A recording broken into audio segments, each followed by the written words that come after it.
So Over the Edge is 1979, is written by Tim Hunter and Charles S. Haas. Charles S. Haas wrote Gremlins 2. Tim Hunter directed River's Edge. Also, I have to say, I think Harmony Korine may have taken from Over the Edge, maybe, I don't know for sure, but Harmony Korine may have taken from Over the Edge, or at least some weird way, when he did Gummo a little bit, because there's a lot of scenes where they're riding on bikes and things like that. Definitely resembles Richard Linklater's Dazed and Confused. But it's Matt Dillon, he's very young in it. It's 1979. Very realistic acting, all of it's coming together and watching it. They use a lot of rock songs, like from the Ramones. They use the Ramones in it. Various hot songs from the late 70s, and things like that, that are almost like every other scene. It's pretty interesting to watch. Kids that are troubled. They have this really cool sequence where they're all in like a gymnasium watching these old movies, probably from like early 70s, about vandalism. And the movies are done like on this like 8mm and stuff, and they're showing it. It's like a movie inside of a movie, but they're watching it. And the kids are cheering because they all like want to vandalize things. It's about rebellion, but it's actually really good. I didn't think it was going to be good at all. Director is Kaplan. So this is Over the Edge, a 1979 film. Jonathan Kaplan. He also directed in 1987 or 88. I know he directed Project X with Matthew Broderick, but he also worked with Jodie Foster in The Accused. And that was like back to back, those two films, Project X and The Accused. But anyway, this is his 1979. I think this could be a masterpiece, so you might want to watch it. It's a high school rebellion movie. Almost on the borderline of Rock and Roll High School to Richard Linklater's Dazed and Confused, Harmony Korine's Gummo. Check this out. This is a little gem that they're showing for free right now. Just a reminder on Jonathan Kaplan, this is Over the Edge, 1979. 1987 is when he directed Matthew Broderick and Project X, which I love that film. 1988, he directed Jodie Foster in The Accused. And then he fell into a lot of television, like ER and things like that. But he started off very strong in cinema. He did something called Heart Like a Wheel with Beau Bridges. I haven't seen that one, but this is like a really good find right now on YouTube. Absolutely free. You got to watch the ads unless you go with YouTube Prime. Also, another thing, please subscribe. And we'll cut here. So really what it's about, Over the Edge, is about these bored teenagers that rebel because of a death of their own, is all it says. And it's set in New Granada. So I really don't know. I'm assuming wherever New Granada is. I'll look it up later, but it's pretty interesting. All right, it's a cult film classic, Over the Edge. It's also in Denver, Colorado. New Granada is a community that's East Denver, Colorado. So it's a free one. Check it out. Very much like Dazed and Confused, on that line of rebellion. I need you to stop with the F-bombs, okay? I'm trying to do a movie review. I'm serious. I really am serious. This is for YouTube. Okay, I am serious. I don't think it picked up. I'm telling you, no more okay, I'm going to cut right here. Also, the cinematographer is Andrew Davis, who would later work with Harrison Ford on The Fugitive in 1993. This has a little cult classic thing. This is a classic film. Anyway, I just wanted to throw that out there. Great cinematography. You can tell. Look at the pink up here and the lights on the cop car. They're bringing the yellow, you know, and contrasting the pink. And it's almost like a postcard. No money for you. Look at all of this right here. Okay. This is great too, by Andrew Davis, a cinematographer. So you didn't see it earlier, but you can see the pink here. He uses color very nicely. When the garage door opens, you see this red right here. And then look how everyone's running towards the camera here. Now, when the cop car first pulls up, all the kids run inside the house, right? And then there's a moment, and then there's all these kids running out of the house. And, you know, they all run in, and then all of a sudden, boom, they run out. And this is the moment where they run out, and they're all hauling towards the camera here. This is a great little example of cinematography. It's all done in one shot. So the movement is within the people, and everything else is pretty much stable. Big kudos to Andrew Davis, and also, of course, the director, Jonathan Kaplan.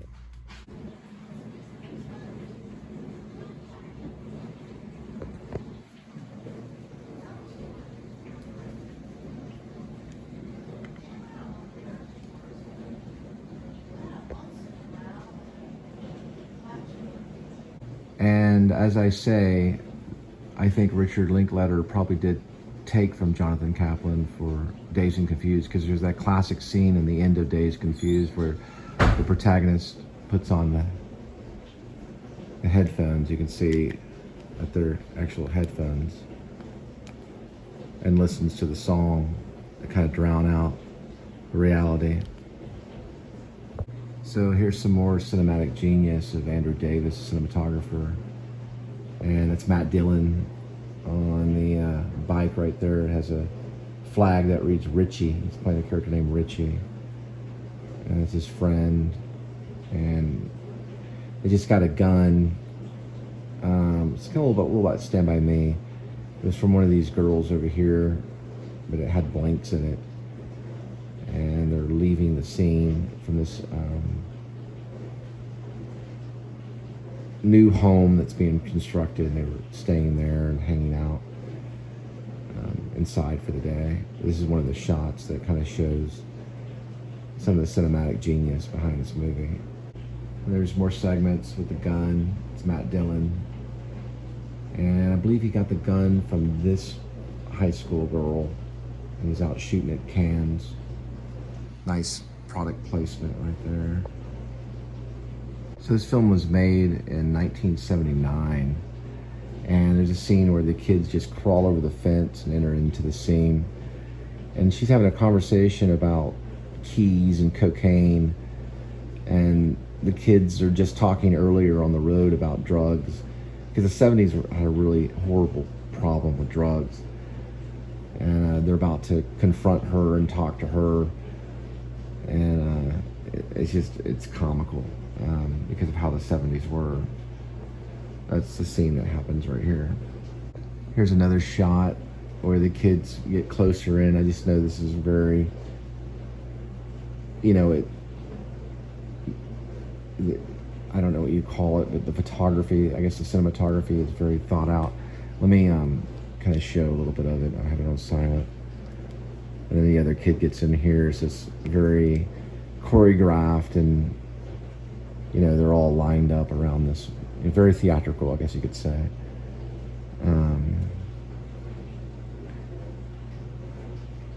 Just the shot works. I don't know. It's very cool. It's like in a backyard kind of thing. Jonathan Kaplan, who doesn't even direct movies today, but he mostly does television.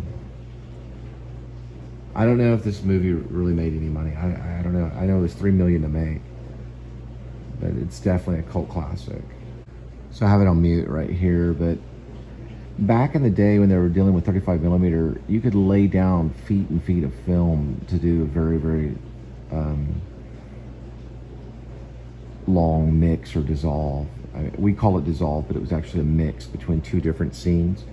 I wanted to show you kind of an example of just how they did this in the 70s, and even going in the 80s. And nowadays we're in a very cut society where everything's in cuts, and dissolves are usually showing relation, or they show time change, or they can go from one scene to another scene, like a French beat is what they would call it. It's when one scene changes into another scene. And this is an example of how they use dissolves. And they, like I said, they could lay down the film and do it by hand. Nowadays we deal with software to do a dissolve, so it's done with a computer. But back then they did it by hand, so they could lay down long strips of film and then slowly mix the two scenes together. Here's an example of just how Kaplan uses a dissolve just and going from one scene to another. You see, and that was about maybe a second dissolve or so. But it's interesting because it's used in older film quite a bit. All right, that's Michael Kramer as Carl Willett. He's coming in. I wanted to show also how Jonathan Kaplan pays attention to detail. This says Jefferson Starship, which shows, the year of the 70s. They do this a lot in high school films. This one's very much a classic. Also, side note, there's a character in it called Cole. I think it's played by Richard. I have to look up the name. All right, this is Michael Kramer as Carl Willett. There's also a character Richard Jameson plays, known as Cole, which I thought was interesting. Same as my name. But yeah, he pays attention to detail here on Jefferson Starship. Pretty cool. So Richie White and Carl Willett snatch his mother's Jeep, and they go running off, and here's the local sergeant, police officer called Doberman, played by Harry Northup, who worked with Scorsese on countless films, starting with Who's That Knocking My Door and Boxcar Bertha. He played Doughboy in Taxi Driver. You know, the scene where he's going, hey, you see this right here, this little piece of the tub? Here's one line for one watermark, and here's another one. I don't know if you can get anything for this, but he played one of the cab drivers in Taxi Driver and Doughboy. But in this one, he plays a sergeant, cop, and known as Doberman. But he's chasing the kids, Matt Dillon and the other character. Basically, the characters are Carl Willett and Richie White. But anyway, you have to see it. All right, so that's Matt Dillon playing Richie White, and Carl Willett is Michael Eric Kramer, which he's done a few things. I think he did Project X as well. Those are kind of the two leads. It's kind of an ensemble cast. All right, this is my first time watching the movie, and this segment ends kind of violent. Richie White had the gun on him, and there was a car chase, and they cornered, the car or the Jeep tips over, and Carl Willett runs off one direction, and Richie White pulls the gun on the officer. The officer's forced to shoot him. I'm assuming it probably ends in his death, but you know, I'm still watching it. So in this segment, Rebel Without a Cause came in mind. So Nicholas Ray directed a film called Rebel Without a Cause with James Dean and Natalie Wood. This is kind of a weird film because Matt Dillon's character, which is Richie White, has been killed by Doberman, Harry Northup, played by Harry Northup. And here, Michael Eric Kramer, who's playing Carl Willett, is talking to kind of one of their girlfriends who's come to visit. Kind of, to me, it kind of is like a Rebel Without a Cause moment with Natalie Wood and James Dean. But it's done in a very real way. They're sharing a sleeping bag and talking about Richie White. It's cheesy music comes in, you know, because music is kind of a test of time. It's also a test of a film. Because later on, when you go back and watch a film, the music sometimes can make it sound a little cheesy, but it still kind of works. It brings in kind of a Rebel Without a Cause feel. Anyway, this segment's kind of an important part because they're talking about the death of a friend who was killed by the police. It stands the test of time. This is a very interesting film. I'm glad to see it on YouTube. So this is a side of the house that the teenagers commandeered. You know, it's kind of their clubhouse. It's just a house in the making, or a new home. In a minute, it's going to show, let me put it on pause, it'll show a photo. But here's a pass, kind of a pan shot. And you can, kind of the cinematography genius. And they're going to show like it's actually a poster right here. That's what I thought was interesting. That's a young girl, but right here there's like a poster of like a Puritan lady in the background right here. It kind of stuck out and it makes sense. I don't know if it's an album or where they got it. This is the next day after they were in the sleeping bag together. I thought that was a really interesting touch. So this Puritan lady, it's pretty cool. And then I go again and think of Rebel Without a Cause in this segment here. But also, believe it or not, John Ford Searchers, with John Wayne. There's a shot that's very similar to that, kind of a Western feel, where there's the doorway and then in the background, the great scenery. I really like this shot too. Jonathan Kaplan. I also think of course, Rebel Without a Cause too. But this is just really great right here. It's like a new home that's being constructed And they're also young too. They've kind of commandeered this place and made it their own. Their friend has been killed by the police, and now they're moving on. She's lending him the sleeping bag because he's still kind of on the run. Also brings in a little hint of The Outsiders too, with Francis Ford Coppola, when Johnny Boy or Pony Boy and Johnny are staying. Sorry, I'm mixing in Mean Streets. When Pony Boy and Johnny are staying at the abandoned church before it gets burnt out, and they're reading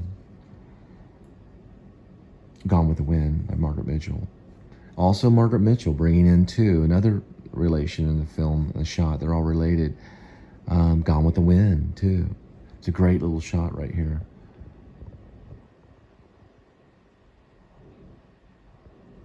And here they are embracing right here, which I thought was a really nice moment. Really nice moment. Jonathan Kaplan, and Andrew Davis, the cinematographer. Here's another sequence of the same thing that brings a very Western feel. John Ford's The Searchers, Rebel Without a Cause, Nicholas Ray.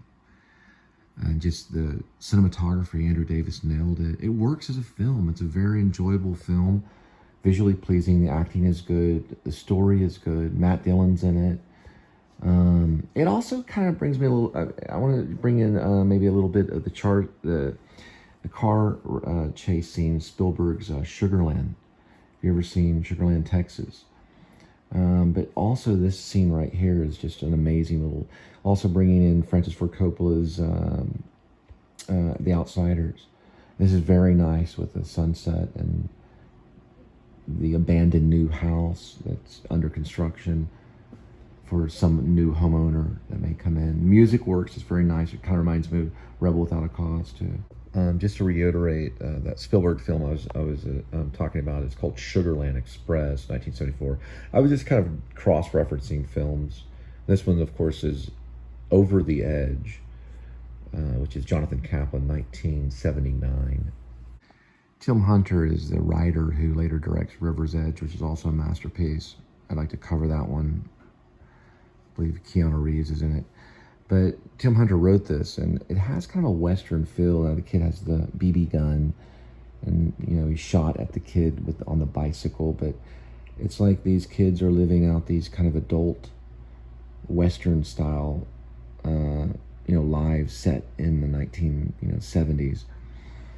But this is a nice little scene here where he's confronting his friend. He's now an outsider, so he's running from the law.